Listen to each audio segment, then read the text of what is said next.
pickaxe struck Arizona earth, a dull thud swallowed by the vast, thirsty silence. Each swing sent tremors through Alara Vance's swollen belly, a counterpoint to the raw ache in her shoulders. Dust, fine and relentless, coated her sweat-slicked skin, gritting between her teeth. 20 feet down in the parched creek bed, digging her child's future one agonizing inch at a time, she didn't see the shadow fall across the pit's edge until it was already there. Before we jump back in, tell us where you're tuning in from, and if this story touches your heart, make sure you're subscribed, because tomorrow I got something extra special saved just for you. Alara froze, breath catching in her throat like a trapped bird. The sun, high and merciless, haloed the figure standing above. Not a mirage. A man, lean, weathered, dressed in dust-caked denim and a faded cavalry shirt. Sleeves rolled past forearms corded with muscle and scar tissue.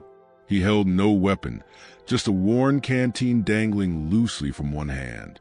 His face was a landscape of hard angles and sun-baked leather, eyes the color of flint, watching her. No greeting, no demand, just presence, as silent and imposing as the distant bone-colored mountains. Don't need help. The words formed a brittle shield in her mind, forged from months of solitude and the raw wound of Thomas's absence. Typhoid, the town doctor had said, shaking his head. 6 months gone, leaving her alone with a stubborn patch of dust, a crumbling adobe hut, and the life quickening within her. Water was life out here, especially now, especially for the child. She hefted the pickaxe again, a deliberate, heavy movement. Its iron had bit into the cracked earth near the man's boots. A puff of ochre dust rose, a silent challenge. He didn't flinch, didn't speak. His gaze shifted from her face to the shallow depression she'd carved, the pitiful pile of excavated dirt beside it. It was barely deeper than she was tall, a scratch on the desert's hard skin. A minute stretched, measured only by Alara's ragged breathing and the dry whisper wind through brittle mesquite. Then movement. He uncorked the canteen with a soft pop, the sound startlingly loud. He didn't drink. Instead, he lowered it slowly, deliberately, over the edge of the pit. It hung there, suspended, the dull pewter glinting dully. An offering, not pity. His expression held none of that. Something else: assessment? Curiosity? Obligation? Her throat burned, a desert of its own. Pride warred with the desperate animal need clawing inside her. The child kicked, a sharp reminder. Her fingers, blistered and raw inside thin leather gloves, tightened on the pickaxe handle. She could refuse, should refuse. Strangers brought trouble as often as water in this territory. But the canteen, the promise of coolness, it was a siren song. With a grunt that was half defiance, half surrender, she dropped the pickaxe. It landed with a thud. She reached up, her arm trembling with fatigue. Her fingers brushed the cool metal. He released at the moment her grip firmed. The water was warm, tasting faintly of metal and canvas, but was life. She drank deeply, greedily, the liquid tracing a path of relief down her parched throat. When she lowered the canteen, gasping, he was still there, watching, waiting. He nodded, a single, economical dip of his chin, then turned. For a heart-stopping moment, Alara thought he'd simply walk away, leaving only the phantom coolness on her tongue. But he stopped beside her discarded shovel. He picked it up, hefting its weight, testing the worn wooden handle. Then, without a glance her way, he stepped down into the pit opposite her. He moved with a quiet, contained power. He didn't ask permission, didn't explain. He simply started digging. The shovel blade scraped against the hard pan, a rhythmic, grating counterpoint to the silence he carried like a cloak. He worked methodically, each thrust deep and efficient, levering out chunks of earth far larger than Alara could manage. Dust billowed around his boots, settling on his worn shirt, but he worked on unbothered. His silence wasn't empty. It was dense, weighted with things unsaid. His presence filled the cramped space, both unsettling and strangely anchoring. Alara watched him, the canteen heavy in her hand. Who was he? Why was he here? The nearest ranch was miles Clayton spread, a half-day's ride south. Clayton's men were loud, rough, prone to leering. This man was none of that. His silence felt earned, like the scars on his arms. She remembered Thomas mentioning a quiet rancher who drifted into the territory after the war between the states, kept himself up in the high mesas. Had he fought? Was that where the scars came from? The thought brought a pang. Thomas had fought, too. Came back quieter, harder. The boy she'd married buried somewhere in Virginia mud. Until the fever took even that changed man from her. She took up her pickaxe again, attacking a stubborn seam of caliche rock near the pit wall. The rhythmic clash of her pick and the scrape of his shovel became a strange, wordless conversation. Sweat stung her eyes, mingling with the ever-present dust. Her back screamed, a low, constant throb beneath the swell of her belly. She stole glances at him. His face, in profile as he worked, revealed nothing. No judgment, no expectation. Just focused labor. It was unnerving, liberating. He wasn't watching her. He was watching the earth yield. Or perhaps watching for something. The sun climbed higher, hammering the earth. The air in the pit grew thick, shimmering with heat. Ilera paused, leaning heavily on the pick handle, pressing a hand against the taut curve of her stomach. A wave of dizziness washed over her. She closed her eyes, fighting it, the image of Thomas's smile, the easy, pre-war one, flashing behind her lids. Gone. All gone. The loneliness, a familiar, suffocating blanket, threatened to smother her right there in the hole she was digging. A shadow fell over her again. She opened her eyes. He'd stopped digging. He was looking at her. His flinty eyes narrowed slightly, assessing her pallor, the tremor in her hand on her belly. He didn't offer a hand, didn't speak comforting lies. He simply pointed the blade of his shovel towards the pit's edge, then jerked his head upwards. A clear, silent command. Out! Rest. Before she could muster defiance, another sound sliced through the desert stillness. Not the wind, not the scrape of tools. Hoofbeats, distant, but approaching fast, kicking up a visible plume of dust along the trail from town. Ilera's breath hitched. Trouble rarely announced itself politely out here. Visitors were rare and rarely welcome. The rancher's head snapped up, his body instantly still, coiled like a spring. His gaze locked onto the approaching dust cloud, his expression hardening, the lines around his eyes deepening into something grim, watchful. The easy rhythm of shared labor shattered. He turned back to her, his movements deliberate. He reached into the breast pocket of his faded shirt, not for a weapon. He pulled out a small, flat object. Sunlight glinted dully on tarnished brass. He held out toward her, balanced on his calloused palm. It was a cavalry badge, not new, bent, scarred, the eagle barely discernible, but unmistakable, identical to the one Thomas had carried home. Wrapped in oilcloth at the bottom of his kit, a silent testament to a past he rarely spoke of. Ilera's blood ran cold. Her eyes flew from the badge to the rancher's face, searching the flint for answers he wouldn't voice. The hoofbeats grew louder, pounding like a frantic heartbeat against the desert floor. The tarnished cavalry badge lay heavy in Ilera's palm, a cold, brutal echo of Thomas's own, tucked away in her adobe hut. Its weight was more than metal. It was a key turning in a lock she hadn't known existed. Her gaze snapped from the relic to the rancher's flint-hard eyes, searching for confirmation, for denial, for anything in the impassive landscape of his face. But he was already turning away, his focus sharpening on the approaching dust cloud. The hoofbeats hammered closer, a frantic drumbeat against the parched earth. He moved with startling speed, not towards the pit's edge to confront, but deeper into its shadowed corner, pressing himself flat against the crumbling wall. His hand rested near his hip, where a worn holster held a Colt, the motion fluid, instinctive. A silent command radiated from him. Down. Quiet. Ilera obeyed, heart pounding against her ribs like a trapped bird. She crouched low, the badge clenched tight in her fist, its edges biting into her skin.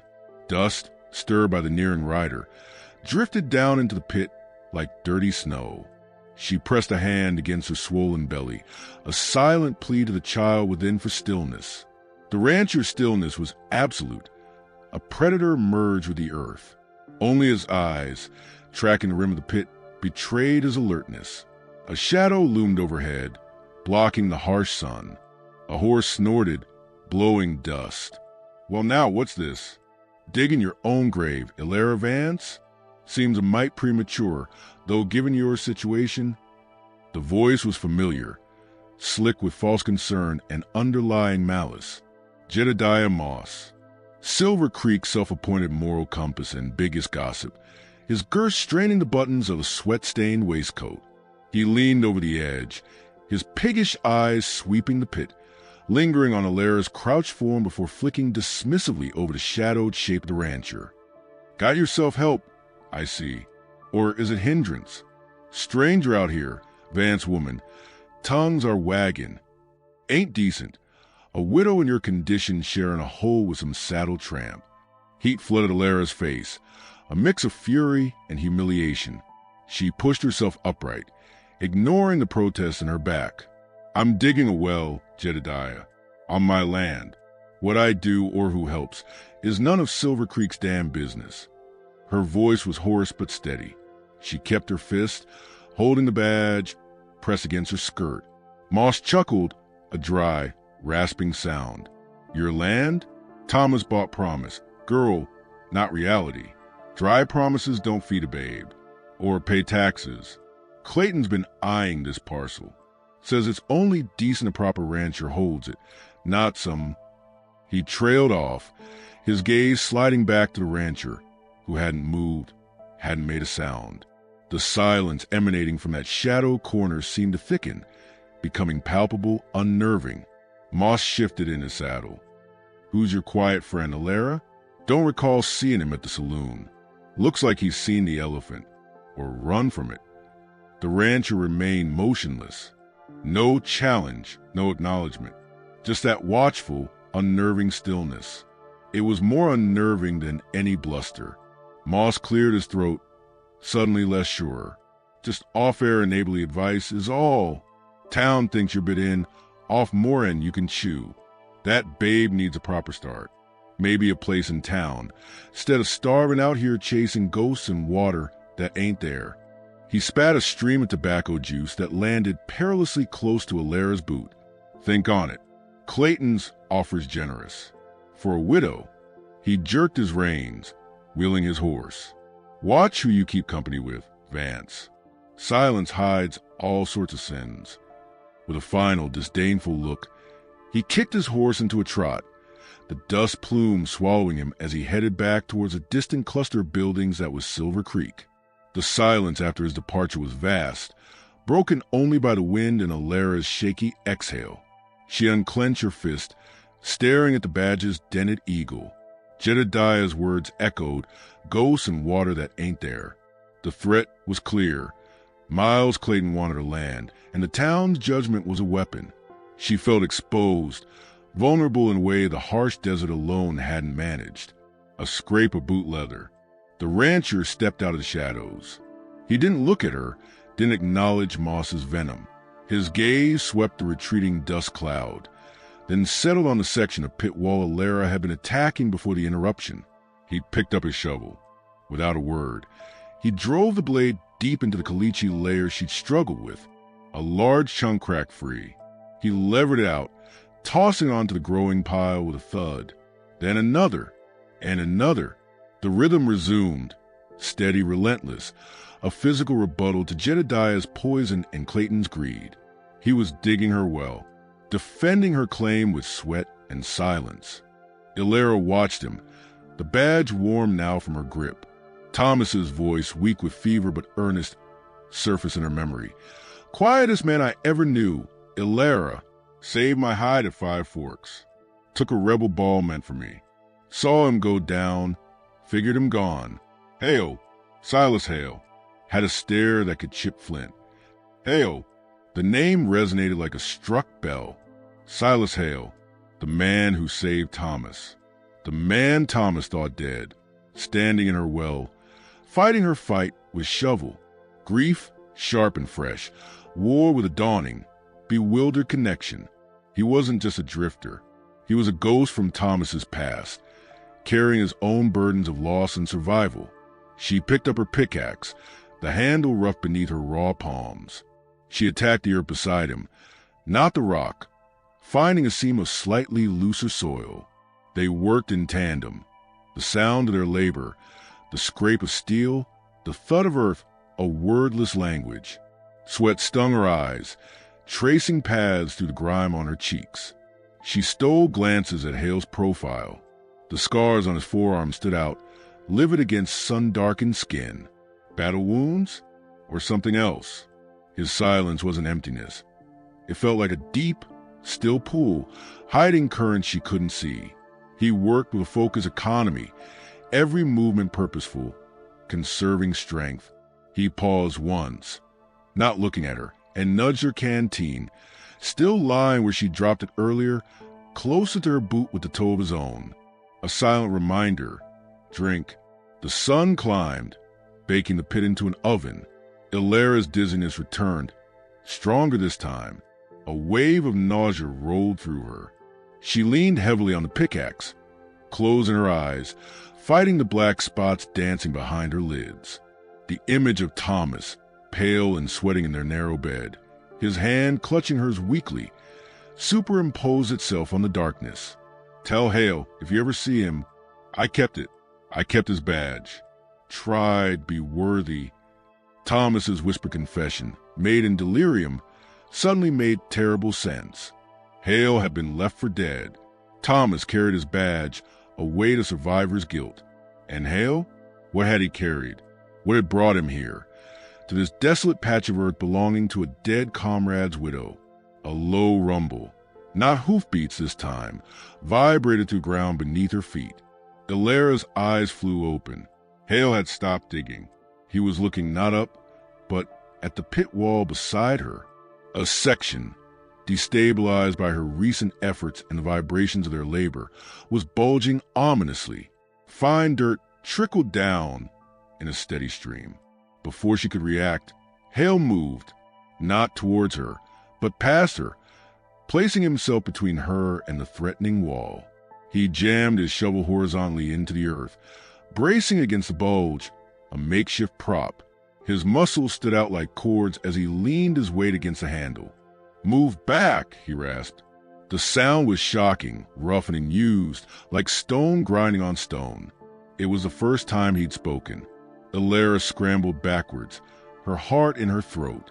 The wall groaned. The shovel handle bent under the pressure. Hale held fast, his boots digging into the loose dirt, his back a tense wall shielding her. More dirt cascaded down, but the main mass held, pinned by his strength and the straining shovel. The immediate danger passed, leaving only the trickle of dust and the sound of their harsh breathing. Hale slowly eased his weight off the shovel. He turned, his flint eyes sweeping over her, checking for injury. His gaze lingered on her face, pale beneath the grime, then dropped to her belly. There was no softness there, only a fierce, protective intensity that startled her. He gave a single, curt nod, satisfied she was unharmed. Then he bent, retrieving his shovel, examining the bent handle with critical eye. He tested its strength, flexed it slightly, then grunted, seemingly accepting its compromised state. He went back to work, attacking the unstable area with controlled ferocity, carving it away piece by piece to prevent another collapse. The silence returned, but it was different now. Charged, his voice, rough and brief, had cracked it open, revealing a depth of vigilance she hadn't fully grasped. He wasn't just digging a well. He was standing guard. Illyria watched him, the badge a cold brand against her thigh, where she'd slipped it into her pocket. The sun dipped towards the western mesas, casting long, skeletal shadows across the pit. Hale paused, wiping sweat and grit from his brow with the back of his forearm. He looked towards the failing light, then back at her.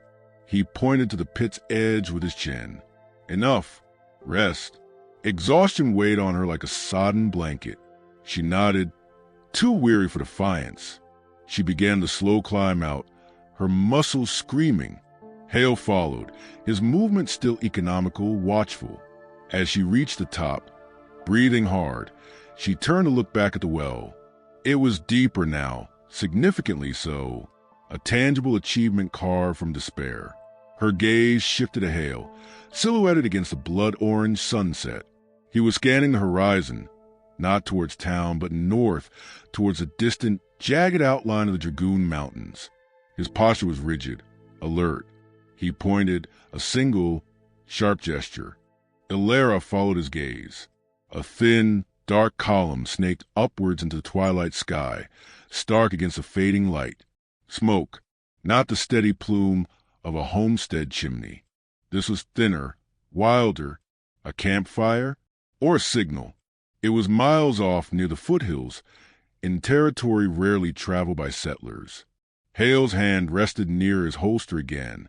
His silence now felt heavy with a new kind of tension, a watchfulness that had nothing to do with Clayton or Silver Creek. The desert, vast and indifferent, suddenly felt like it held more eyes than just theirs. The fragile piece of shared labor evaporated, replaced by the cold prickle of an unknown, distant threat staining the twilight. The smoke plume hung like a dark question mark against the twilight sky. Ilera's gaze remained fixed on the distant Dragoon Mountains, the chill of the fading light seeping into her bones despite the day's residual heat. Silas Hale hadn't moved, his silhouette rigid against the blood-orange sunset, every line of his body telegraphing a vigilance that turned the vast desert into a cage of unseen threats. His hand still rested near the worn grip of his Colt, knuckles white. The silence between them wasn't empty now. It thrummed with the echo of that distant fire and the unspoken danger it implied. "Apaches?" Ilera asked, her voice barely above the whisper of the evening wind. She knew the Chiricahua still roamed the high country, remnants of a people pushed to the edge, there present a low thrum of tension under Silver Creek's fragile peace. Hale's head turned fractionally, his flint eyes meeting hers for a fleeting instant. A single, sharp shake. No, the denial carried a weight of grim certainty. His gaze returned to the smoke, narrowing. He pointed again, not at the plume itself, but slightly east, tracing an invisible path down the foothills towards a parched valley where her adobe crouched. Then, with a final, sweeping scan of the darkening horizon, he turned away. He jerked his chin towards her hut, the gesture unmistakable. Inside. Now, the walk back was tense, measured by the crunch of gravel underfoot and the rhythmic creak of Hale's leather gear. Ilera felt exposed, the back of her neck prickling, as if unseen eyes tracked their progress across the open ground. Inside the low, cool darkness of the adobe, the familiar scent of dried herbs and dust offered little comfort. Hale moved with quiet efficiency, securing the heavy wooden shutter over the single window, the iron bar falling into place with a solid thunk. He checked the door latch twice, his movements economical, precise. A soldier's habits, ingrained deep. He didn't light the lantern. The gloom felt safer. Ilera busied herself with the meager ritual of supper, crumbling hardtack into a tin bowl, adding a precious sliver of dried beef, pouring water from the dwindling cask. The badge, Thomas's badge, Hale's badge, lay heavy in her pocket. She placed a bowl on the rough-hewn table near, where Hale stood, a silent sentry facing the door. He didn't sit. He took the bowl, nodded curt thanks, and ate standing, his gaze never leaving the crack beneath the door, his body angled to shield her. The silence stretched, filled only by the scrape of spoon on tin and the frantic hammering of Ilera's own heart. Her child stirred restlessly within her, reacting to the coiled tension in the room.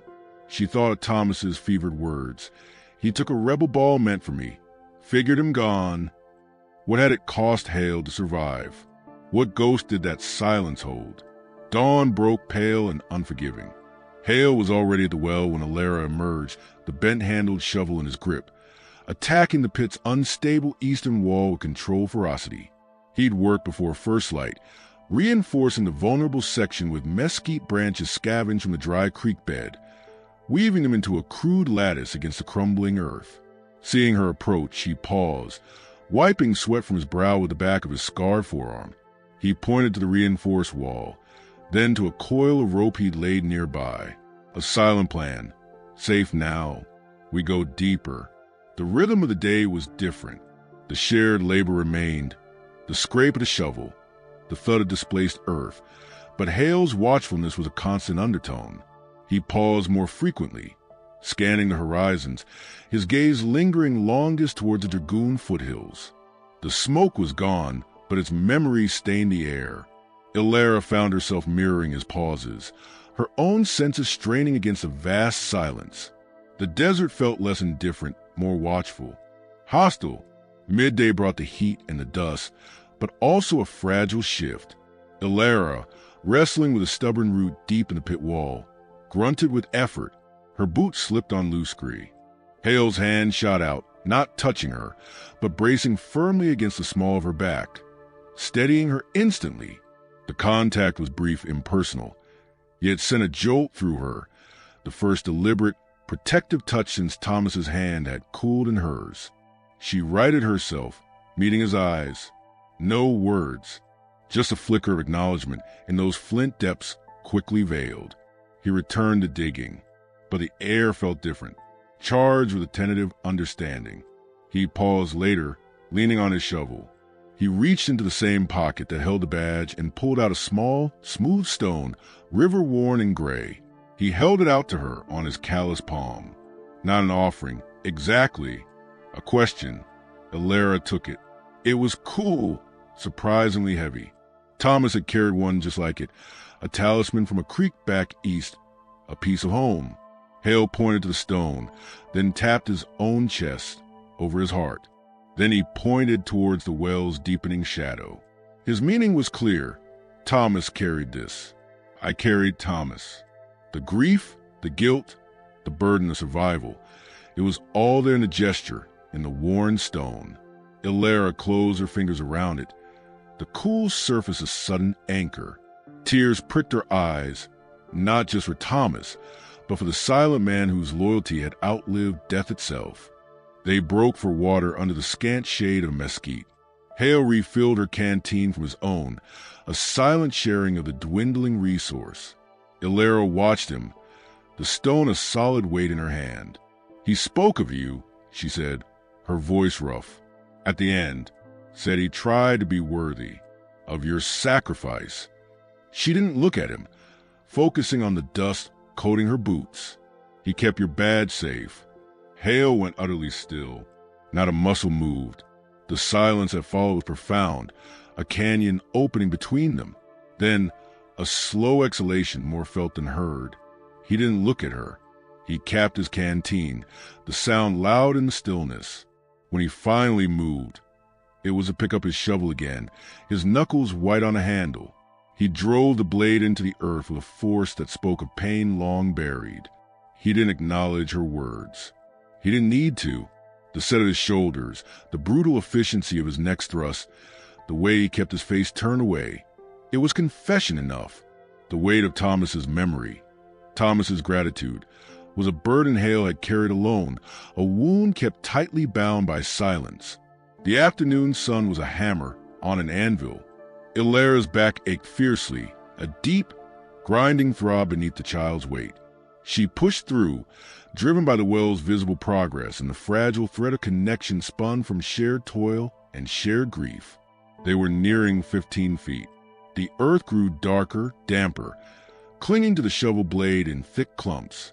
Hope, thin and desperate, flickered in Illyra's chest. Water, clothes. A low rumble began, distinct from the pounding in her temples. Not thunder, hoofbeats, many of them. Hale froze, shovel half lifted. His head snapped up, eyes scanning the northern trail. Not the path to town. The trail winding down from the dragoons. Illyra followed his gaze. A dust cloud rose, churning, moving fast. Too fast for cattle. Too purposeful. Hale moved with lethal speed. He dropped the shovel, vaulted out of the pit in one fluid motion, and pulled Alara up after him, his grip firm but not rough. He didn't push her toward the hut. He positioned her behind the meager cover of the mesquite thicket near the pit's edge, his body a solid barrier between her and the approaching riders. His hand rested on the Colt's grip, thumb easing the hammer strap loose. His stillness was predatory, coiled. The flint in his eyes had hardened to obsidian. 6 riders materialized from the dust, reining in hard 20 yards away. Not Clayton's men. These were harder, leaner, dressed in trail-worn leather and dusters, faces shadowed by wide-brimmed hats. Their horses were lathered, wild-eyed.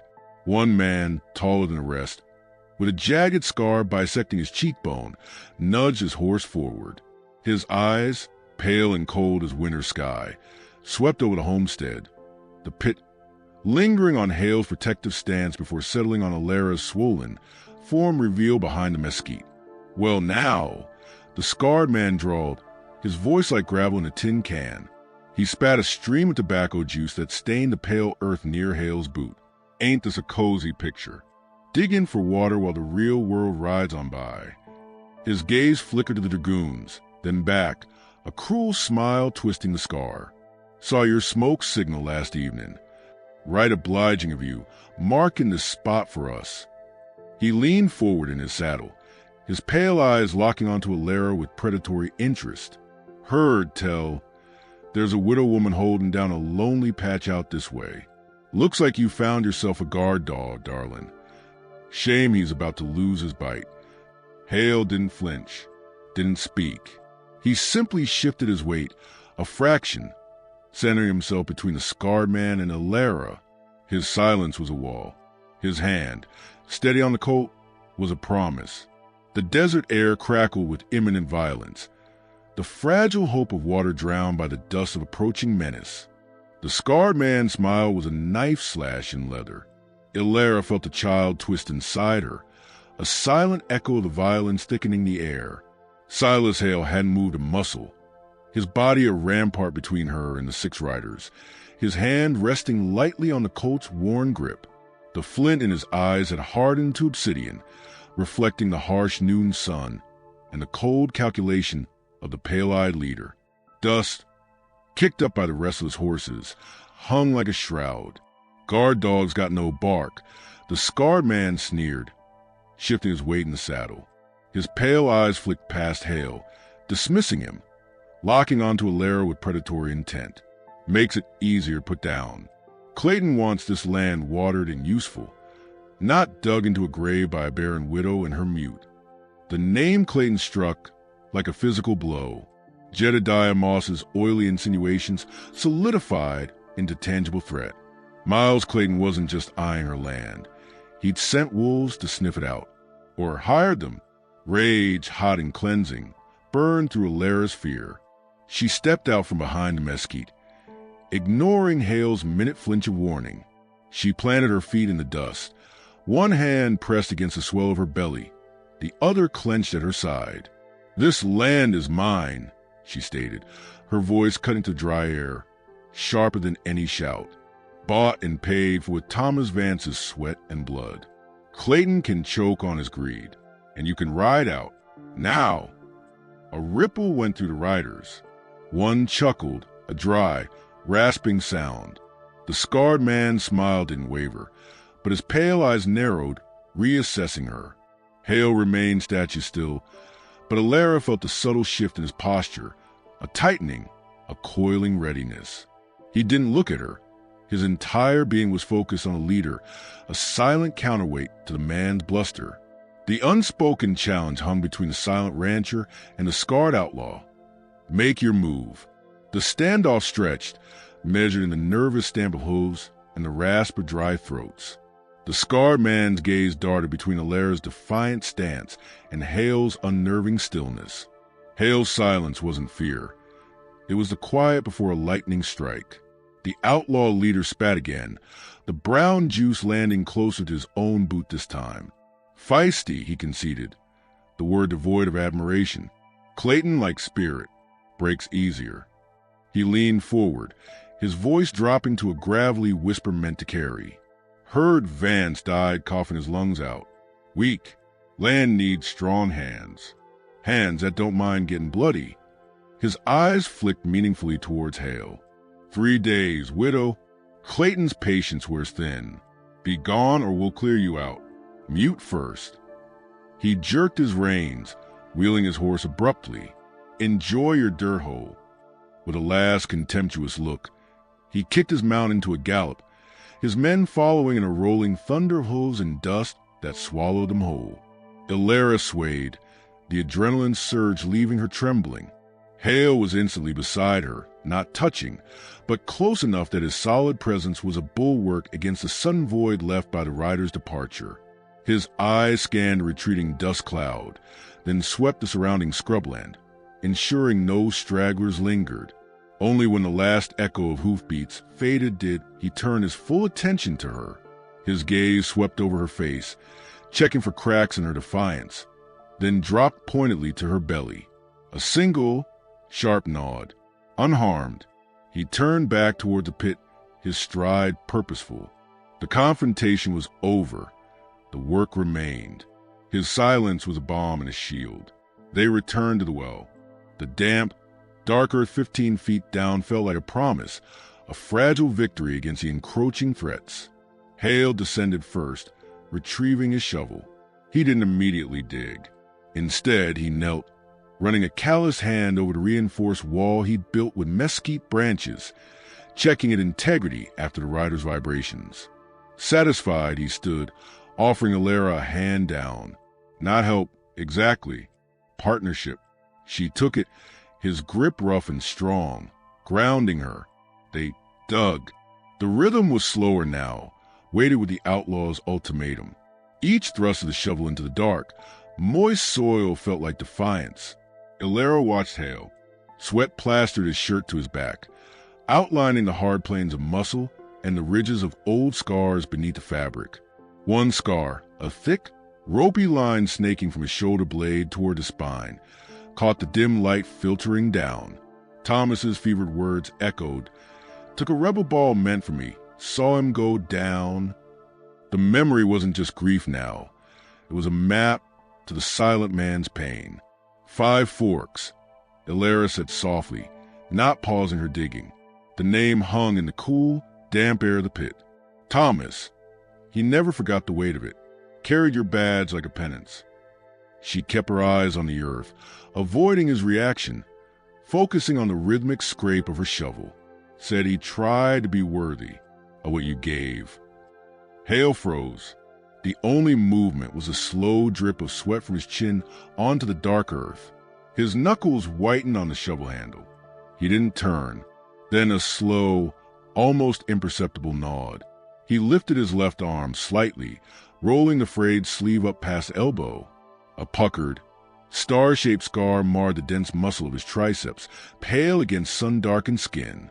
He touched it with his other hand. A brief, brutal press. Not a boast. A testament. This is where it hit. This is what I took. He met her gaze then, his flint eyes holding a universe of unspoken anguish. The chaos of battle, the agony of the wound, the desolation of being left among the dead. He dropped his sleeve, picked up his shovel, and drove it deep into the earth with a force that spoke of ghosts laid bare. He didn't speak of survival, of the long walk back, of the years of silence. He didn't need to. The scar, the badge, the well they dug together, they were his testament. The afternoon bled into a dusty, oppressive twilight. They worked until the failing light made it treacherous. The dampness was undeniable now, the soil clinging in heavy, cool clumps. Hope, thin but tenacious, flickered in Illyra's chest. Water was close. Salvation. A future. Hale insisted she rest while he cleared the last loose debris from the day's dig. She sat on the lip of the pit, the cool stone Hale had given her, Thomas's talisman, a comforting weight in her pocket. She watched him below, a shadow moving in the deepening gloom, methodical, relentless. He paused, bending to examine something near the very center of the pit floor. He scraped carefully with the edge of his shovel. Then he stopped, utterly still, Ilera leaned forward. Silas? What is it? He didn't answer, didn't move. His stillness was different now. Not the coiled readiness from the confrontation, nor the focused intensity of labor. This was a stillness of shock, of dread. Slowly, deliberately, he bent down.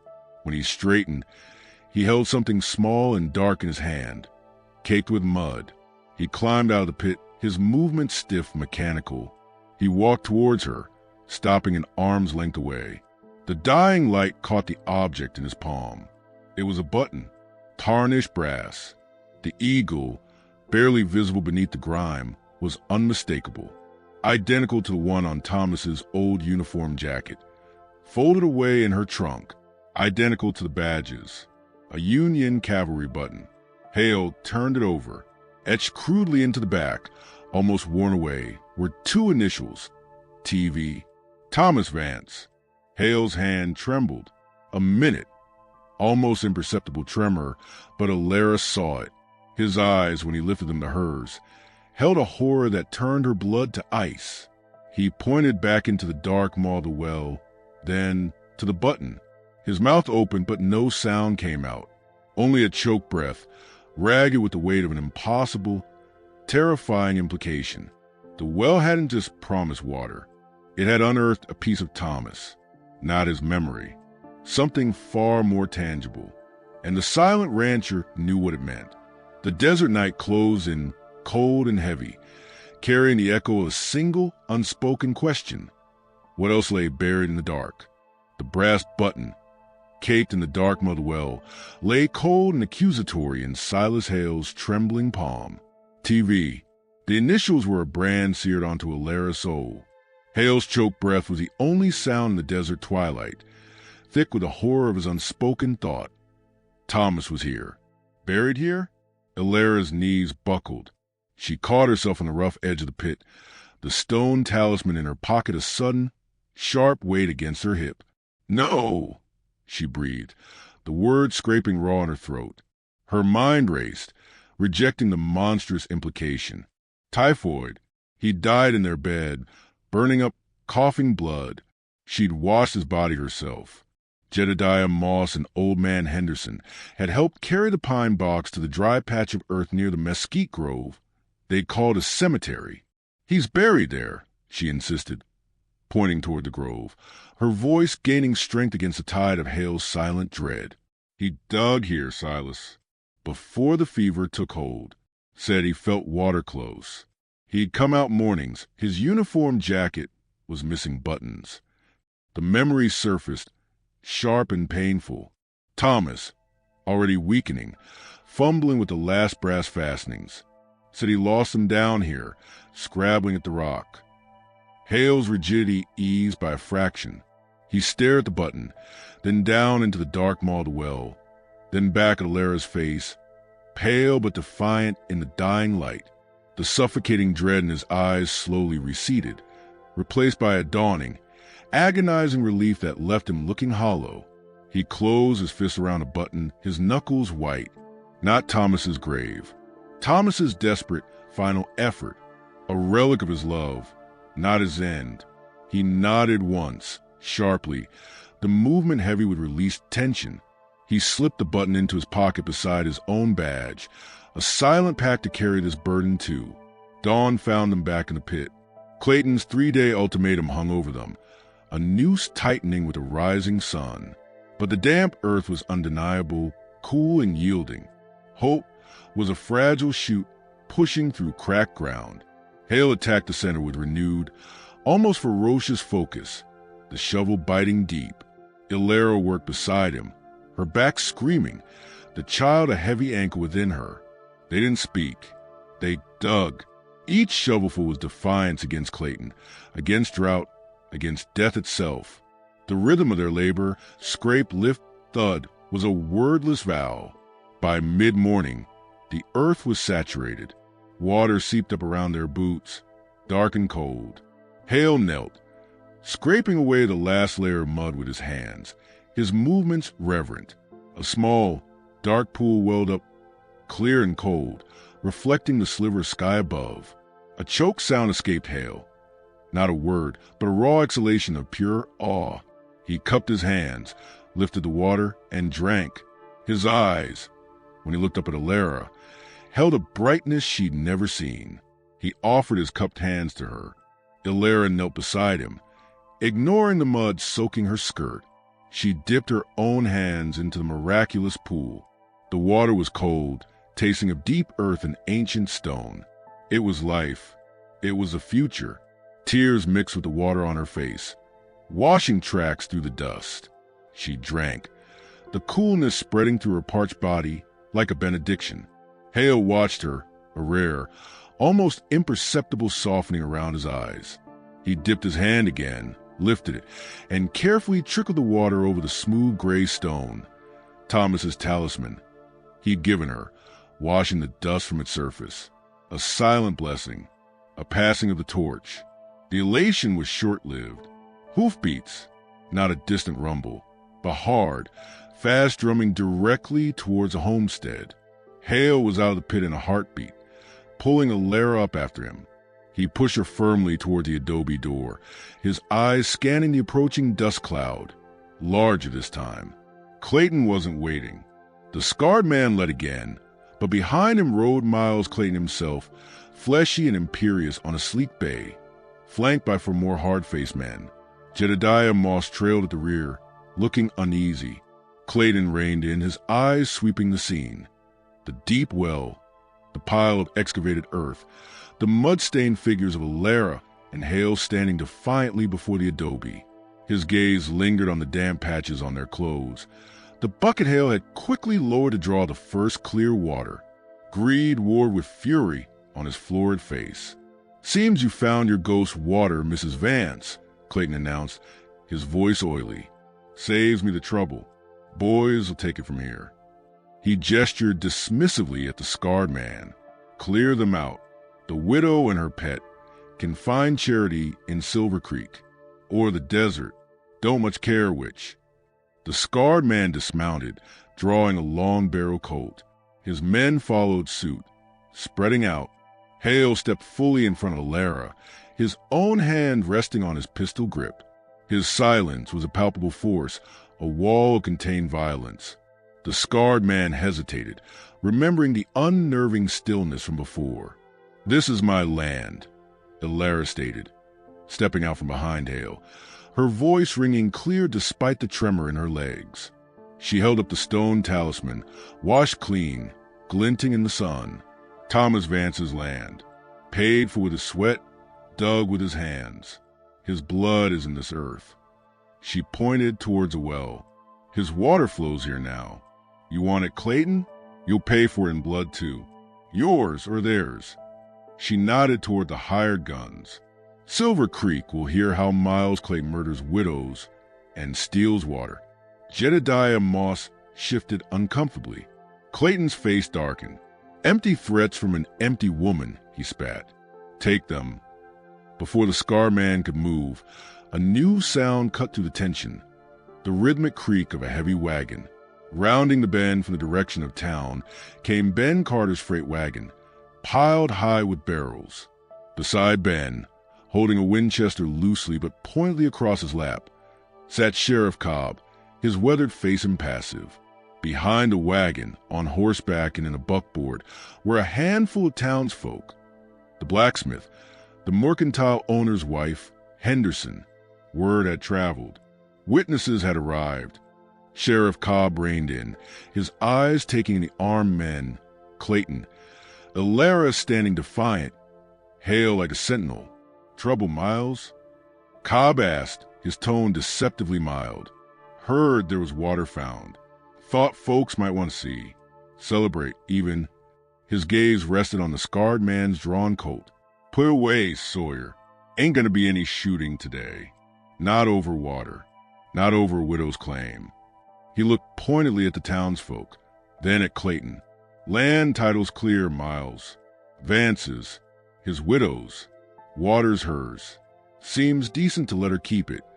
Clayton's jaw worked. He saw the calculation in the sheriff's eyes. The presence of townsfolk who bought his beef but might balk at outright murder. He saw Hale immovable his flint eyes promising a price too high. He saw Alara, muddy, exhausted, pregnant, radiating a fierce, untouchable dignity. Defeat, bitter and unexpected, twisted his features. "This ain't over, Vance," he hissed at Alara. He jerked his head at his men. "Mount up." He wheeled his horse savagely and spurred away, his men following in a cloud of frustrated dust. Jedediah Moss scurried after them. The tension bled out of the air, leaving exhaustion and a dazed sense of victory. The townsfolk approached cautiously, drawn by the miracle of the well. Ben Carter lowered a bucket, drawing up clear, cold water. A collective sigh went up. Hope tangible now.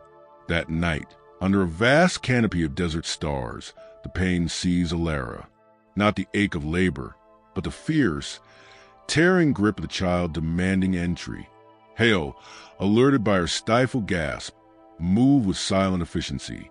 He built up the fire, heated water, laid out clean cloths with hands that only trembled slightly.